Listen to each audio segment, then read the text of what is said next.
दोस्तों, आज हम आपके लिए लेकर आए हैं छुआछूत पर आधारित कहानी ढाई अक्षर प्रेम का भाग 1। माँ जी, देखिए तो कौन आया है। अनुज्ञा ने अपनी सासू माँ के कमरे में प्रवेश करते हुए कहा। कौन आया है बहू? उन्होंने उठकर चश्मा लगाते हुए प्रति प्रश्न किया। पहचानिए तो। अनुज्ञा ने एक युवक को उनके सामने खड़े करते हुए कहा। दादी जी प्रणाम। वे कुछ कह पाती इससे पूर्व ही उस युवक ने उनके चरणों में झुकते हुए कहा, तू चंदू है? हाँ दादी जी, मैं चंद्रशेखर। अरे वही तो, बहुत दिन बाद आया है। कैसे चल रही है तेरी पढ़ाई? उसे अपने पास बिठाते हुए माँ जी ने कहा। दादी माँ, पढ़ाई अच्छी चल रही है। आपके आशीर्वाद से नौकरी भी मिल गई है। पढ़ाई समाप्त होते ही मैं नौकरी ज्वाइन कर लूँगा। सेमेस्टर समाप्त होने पर हफ्ते भर की छुट्टी मिली थी, इसलिए आप सबसे मिलने चला आया। यह तो बहुत खुशी की बात है। सुना बहू, इसे नौकरी मिल गई है। इसका मुँह तो मीठा करा, और हाँ, चाय भी बना लाना। माँ जी के निर्देशानुसार अनुज्ञा रसोई में गई।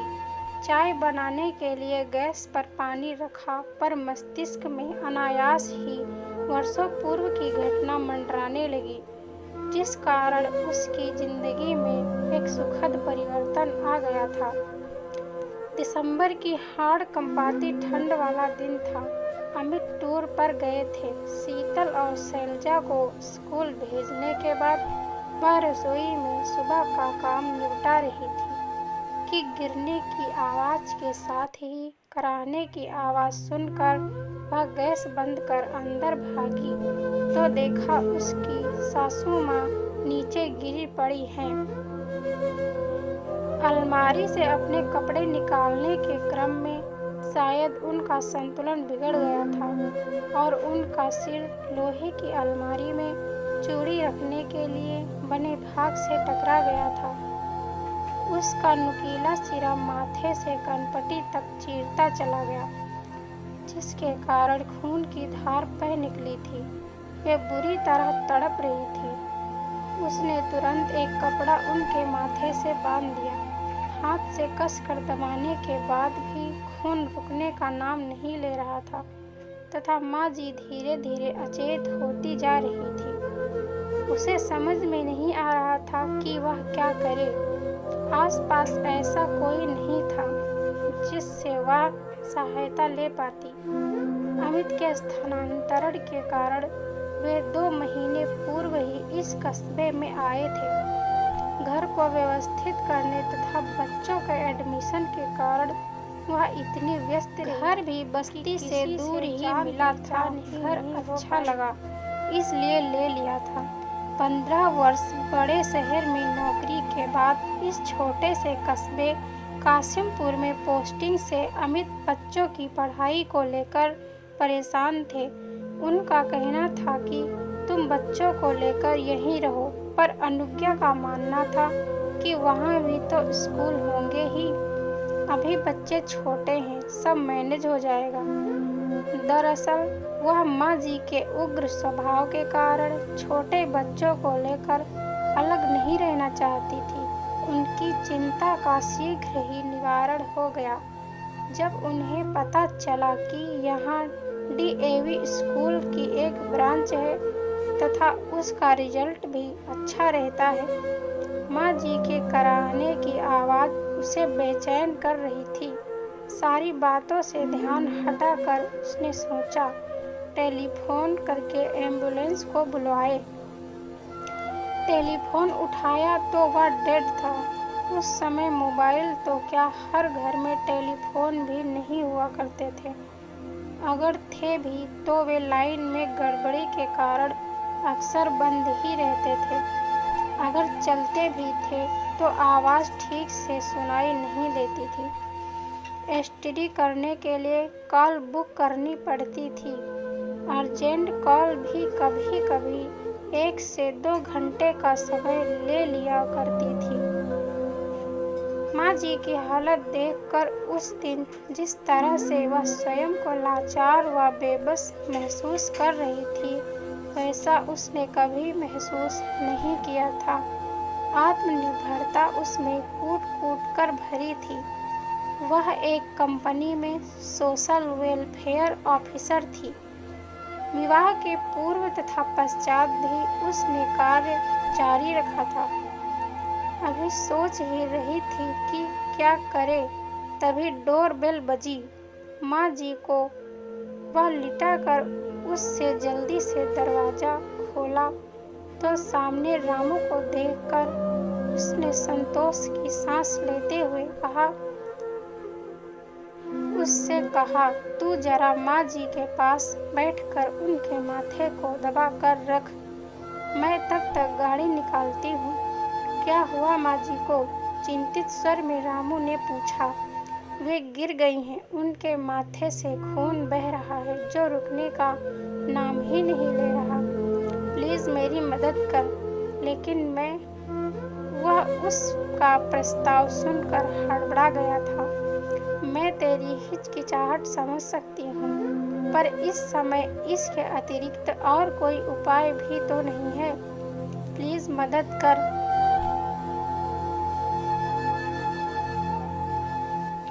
अनुज्ञा की आवाज में दयनीयता आ गई थी। वह माँ जी की छुआछूत के बारे में जानती थी, पर इस समय रामू की सहायता लेने के अतिरिक्त और कोई उपाय भी तो नहीं था। यह तो गनीमत थी कि उसे कार चलानी आती थी।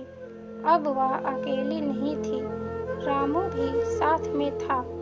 उसने रामू की सहायता से माँ जी को गाड़ी में लिटाया तथा ताला बंद कर बच्चों के नाम एक स्लिप छोड़कर ड्राइव करने ही वाली थी कि रामू ने स्वयं से कहा, मेम साहब, हम भी चलें क्या?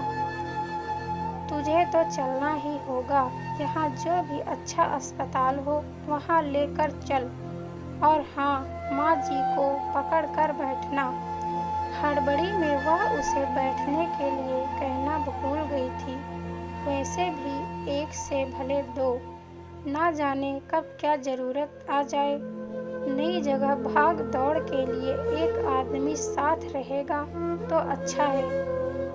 अत्यधिक खून बहने के कारण माँ जी अचेत हो गई थी।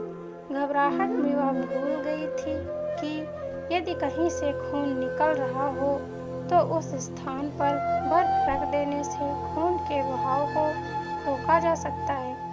माँ जी अचेत थी। ब्लड प्रेशर के साथ डायबिटीज की भी उन्हें शिकायत थी। शायद इसीलिए उसके पट्टी बांधने के बावजूद खून का बहना नहीं रुक पा रहा था। अस्पताल ज्यादा दूर नहीं था। पहुंचते ही उन्हें एडमिट कर लिया गया। घाव में टाँके लगाने के लिए उन्हें ऑपरेशन थिएटर में ले जाया गया। तब उसकी घबराहट देखकर रामू उसे दिलासा देता हुआ बोला, मेम साहब, धीरज रखिए, सब ठीक हो जाएगा।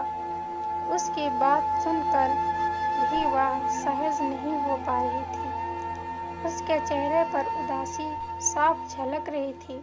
तभी सिस्टर ने आकर कहा, चोट लगने से मरीज के माथे के पास की एक नस कट गई है, जिसके कारण ब्लीडिंग काफी हो गई है।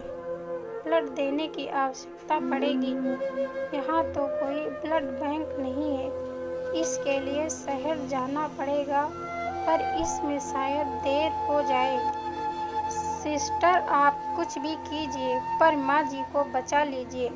अनुज्ञा की स्वर में विवशता आ गई थी। अमित की बहुत याद आ रही थी। काश उनकी बात मानकर यहाँ न आती तो शायद यह सब ना झेलना पड़ता। डॉक्टर साहब से बात कर लीजिए। डॉक्टर साहब से बात की तो उन्होंने कहा, स्थिति गंभीर है। अगर आपकी स्वीकृति हो तो हम फ्रेश खून चढ़ा देंगे, वरना आप मेरा खून चेक कर लीजिए। डॉक्टर साहब, पर माँ जी को बचा लीजिए। मेरा भी डॉक्टर साहब, रामू ने कहा। आखिर रामू का खून माँ जी के खून से मैच हो गया। अनुज्ञा से स्वीकृति पत्र पर हस्ताक्षर करने के लिए कहा गया।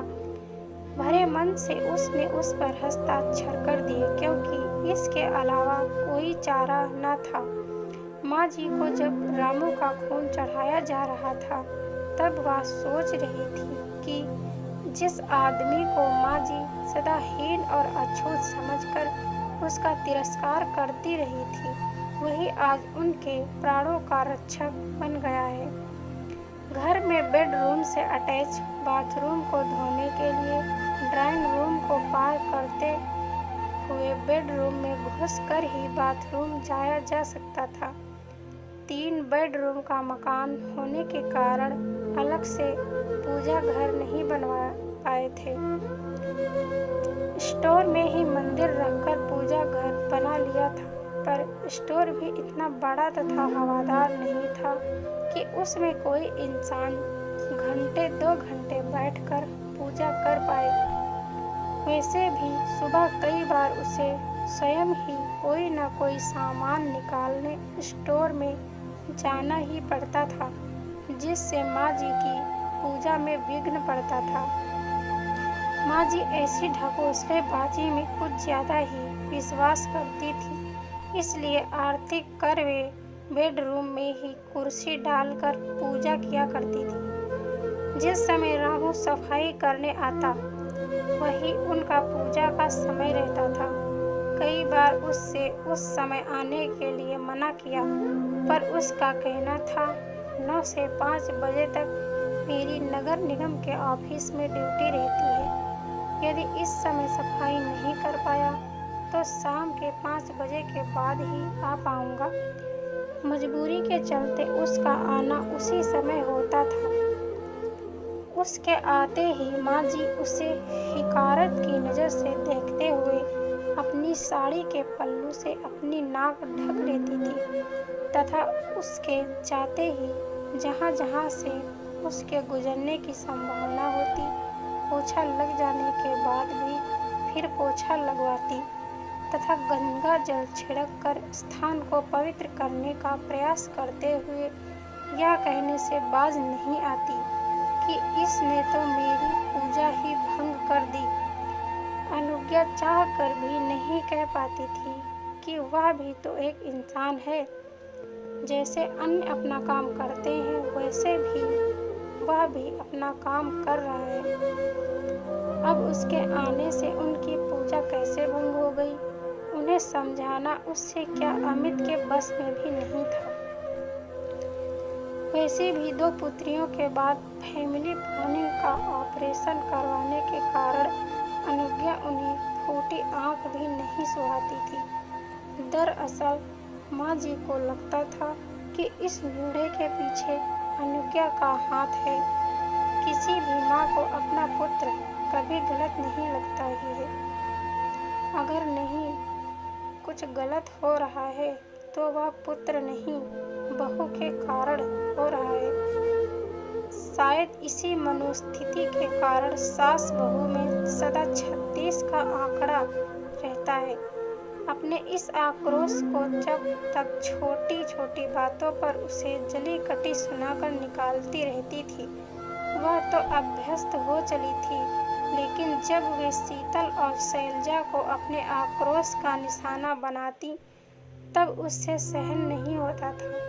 लेकिन फिर भी घर में अशांति न हो, यह जैसी भी है अमित की माँ है, सोचकर वह अपने क्रोध को शांत करने का प्रयास करती थी। लेकिन शीतल और शैलजा चुप नहीं रहती थी। यही कारण था कि उनकी अपनी पोतियों से भी नहीं बनती थी। रामू तो रामू, काम वाली कमली की 5 वर्षीय बेटी काजल भी यदि गलती से उनसे छू जाती तो वे भी सोचने नहीं चूकती थी। तुरंत साड़ी बदलती, काम वाले के धोए बर्तन वे फिर पानी से इसलिए धुलवाती थी कहीं उसने प्राकृतिक मासिक चक्र के दौरान बर्तन न धो दिए हों। अनुज्ञा सोचती, जिस चीज के कारण प्रकृति ने औरत को नारीत्व होने का सबसे बड़ा गौरव दिया है, भला उसके कारण यह अपवित्र कैसे हो सकती है। वैसे काम वाली को सख्त हिदायत थी कि इन दिनों वह काम नहीं करेगी, पर फिर भी उन्हें विश्वास नहीं था। उनके इस विचार के कारण काम वाली को 4 दिन की अतिरिक्त छुट्टी देनी पड़ती थी। व्यर्थ के बढ़े इन कामों के कारण कभी कभी मन आक्रोश से भर उठता था, पर घर की शांति के लिए संयम बरतना उसकी मजबूरी थी। वह जानती थी कि अमित को यह सब पसंद नहीं है, पर माँ के उग्र स्वभाव के कारण वे भी चुप रहते थे। कभी वे कुछ कहने का प्रयास करते तो तुरंत कहती, हम सरयू पारीय ब्राह्मण हैं, तुम भूल सकते हो पर मैं नहीं। आज अगर तुम्हारे पिताजी होते, तुम्हारे घर का दाना पानी भी ग्रहण नहीं करते। प्रकृति मुझे ना जाने किन पापों की सजा दे रही है। इसके साथ ही उनका रोना प्रारंभ हो जाता। अमित के पिताजी गांव के मंदिर में पुजारी थे। 4 पीढ़ियों से चला आ रहा था यह व्यवसाय, उन्हें विरासत में मिला था। प्रकांड विद्वान होने के कारण आसपास के अनेक गांवों में उनकी बेहद प्रतिष्ठा थी। दान स्वरूप प्रचुर मात्रा में मिले धन के कारण धन दौलत की कोई कमी नहीं थी। पुरखों की जमीन अलग से धन वर्षा करती थी। एक दिन वे ऐसे सोए कि उठ ही नहीं पाए। अमित परिवार में सबसे बड़े थे। दोनों भाई बाहर हॉस्टल में रहकर पढ़ाई कर रहे थे। कोई भी भाई अपने परिवार का पुश्तैनी व्यवसाय यानी पंडिताई या खेती बाड़ी अपनाने को तैयार नहीं था। इसलिए सब कुछ बेचकर तथा खेती को बटाई में देकर वे माँ को लेकर चले आए। उस समय शीतल 2 वर्ष की थी। उसके कारण सर्विस में भी समस्या आने लगी थी। माँ जी के आने से उसे लगा कि अब शीतल को संभालने में आसानी होगी, पर हुआ विपरीत। दंभी और उग्र स्वभाव की होने के साथ उनकी टोका टाकी तथा छुआछूत की आदत के कारण कभी कभी उसे लगता था कि उसका सांस लेना भी दूभर हो गया है। इसके साथ ही उनका एक ही जुमला दोहराना कि हम सूर्य पारीय ब्राह्मण हैं, तुम भूल सकते हो पर मैं नहीं, उसे अपराध बोध से जकड़ने लगता था। गलती शायद उनकी भी नहीं थी। बचपन से जो जिस माहौल में पला बढ़ा हो, उसके लिए इन सबको एकाएक छोड़ पाना संभव ही नहीं है। इन हालात में घर संभालना ही कठिन हो रहा था। शायद नौकरी से त्यागपत्र दे दिया। 3 दिन तक माँ जी को ICU में रखा गया। दवाओं के बावजूद वे स्टेबल नहीं हो पा रही थी। डॉक्टर इस चिंता में ही थे कि कहीं इसका कारण उनको दिया गया खून तो नहीं है। शायद उनका खून शरीर उसे स्वीकार नहीं कर पा रहा है। रामू लगातार अनुज्ञा को देखने आता रहा था। जब वह घर जाती तब वह उसके पास बैठा रहता। शीतल और शैलजा की परीक्षाएं चल रही थी। अंतिम 2 पेपर बाकी थे, इसलिए वे भी उसके पास ज़्यादा देर तक बैठ नहीं पा रही थी। सच तो यह है कि रामू के कारण वह संकट की इस घड़ी को आसानी से पार कर गई थी। अमित भी सूचना पाकर शीघ्र लौट आए थे। आखिर 5वें दिन तक उनकी हालत में थोड़ा सुधार आना प्रारंभ हुआ। तब चैन आया। माँ जी को ICU से प्राइवेट वार्ड में शिफ्ट कर दिया गया। उसी दिन शीतल और शैलजा के पेपर समाप्त हुए थे। वे भी माँ जी से मिलने आई थी। उसी समय रामू भी माँ जी का हाल चाल लेने पहुँच गया। उसे देखते ही शीतल ने माँ जी की ओर देखते हुए कहा, दादी, रामू की सहायता से ही मम्मा आपको अस्पताल लेकर आ पाई। क्या इसने मुझे छुआ?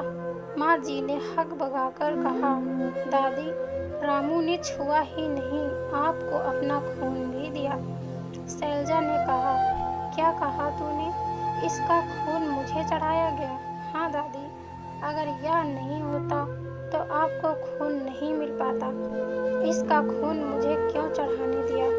इससे तो मुझे मर ही जाने देते। माँ जी ने लगभग रुआंसे स्वर में कहा। यह सुनकर रामू ने सिर झुका दिया तथा बिना कुछ कहे चला गया। माँ, मेरी अनुपस्थिति में इसने तुम्हारी सेवा की। जो काम मुझे करना चाहिए था वह इसने किया। इसका हमसे कोई संबंध नहीं है तो फिर इंसानियत का, और तुम इसे गलत समझ रही हो। तुम्हें इसके खून से परहेज है क्योंकि तुम्हारी नज़रों में वह नीच जाति का है। पर माँ, खून तो खून ही है। इस धर्म का और जाति से भला क्या वास्ता? अगर ऐसा होता तो तुम्हारा खून इससे कैसे मेल खाता? माँ, हर इंसान का खून एक जैसा है। हम इंसानों ने भी कार्य कभी जाति को, कभी धर्म के आधार पर एक दूसरे को बांट दिया है। माँ, यह रामू का ही नहीं, उसके जैसे अनेक लोगों का दोष है कि उन्होंने एक सवर्ण के घर नहीं है बल्कि तथाकथित निम्न वर्ण में जन्म लिया। माँ, वह छोटा नहीं, हमसे बड़ा है। जहाँ हम अपनी गंदगी स्वयं साफ करने में झिझकते हैं, वहीं इन्हें उसे साफ करने में कोई संकोच नहीं होता। जरा सोचो माँ, अगर यह भी हमारी तरह गंदगी को साफ करने से मना कर दे तो क्या यह दुनिया रहने लायक रह पाएगी? अमित उनकी बात सुनकर चुप न रह पाए तथा उन्हें समझाते हुए कहा। अमित की बात सुनकर आशा के विपरीत वे कुछ नहीं बोली, पर उनकी मुख मुद्रा से स्पष्ट लग रहा था कि वे कुछ सोच रही हैं शायद। तो दोस्तों, यह थी हमारी आज की कहानी। अगर यह कहानी आपको पसंद आई है तो कृपया इसे लाइक करें और कहानी पर अपनी राय देने के लिए इसमें कमेंट करें। दोस्तों, ऐसी ही और कहानियाँ सुनने के लिए हमारे चैनल को सब्सक्राइब करें। धन्यवाद दोस्तों। Thanks for watching this video.